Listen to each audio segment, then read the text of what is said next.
Form 3 Chemistry Chapter 5 Part B Atoms and its Structure Elements are made up of atoms. 咁元素咧係由原子咧所組成嘅。Different elements are made up by different atoms.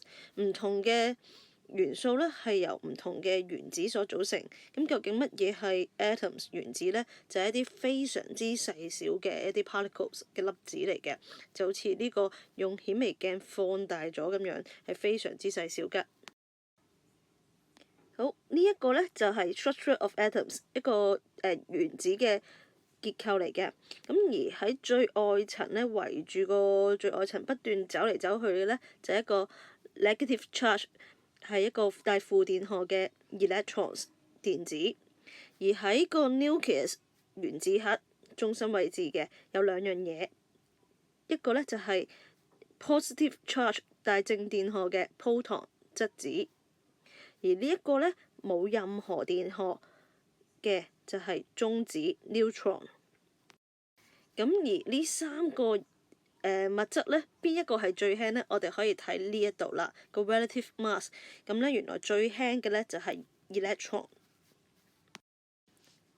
咁啲科學家究竟可以用啲乜嘢最簡單嘅方法咧，可以表達到嗰個元素有幾多粒電子啊、中子啊、質子咧？就係用呢一個 symbol 咧去表達嘅。咁咧其實最右手邊咧就係一個個化學符號啦。好啦，而下低個 number 咧嘅數目字咧就係個 atomic number 原子序。其實呢個下低嘅 number 咧可以代表三樣嘢，就喺呢一度啦。atomic number 原子序，亦都等於 number of protons 質子嘅數目，同埋 number of electron 電子數目嘅。而上高呢個 number 咧就係個 mass number 質量數。咁其實咩係質量數咧？質量數咧就係個 number of proton 質子數目同埋 number of neutron 中子數目嘅總和。好啦，咁睇住呢個符號，我哋可以睇到啲咩咧？譬如2下低呢個 number， 咁我就知道原來佢個 atomic number 個原子序咧係2啦，即係話佢有2粒嘅 electrons， 2粒嘅 proton。好啦，4係個 mass number， 咁我點樣知道呢度有幾多粒 neutron 呢？咁因為 mass number 咧係個 proton 加 neutron， 而下低呢個2粒嘅 proton 啊嘛，原來上高減下低咧就等於2，原來 neutron 咧就係2粒嘅。好啦，咁我哋直接用個練習嚟睇一睇去解釋啦。咁譬如咧呢個 fluorine 啦，佢下低咧呢度個數目字係9，咁我哋話呢個數目字係9代表啲咩咧？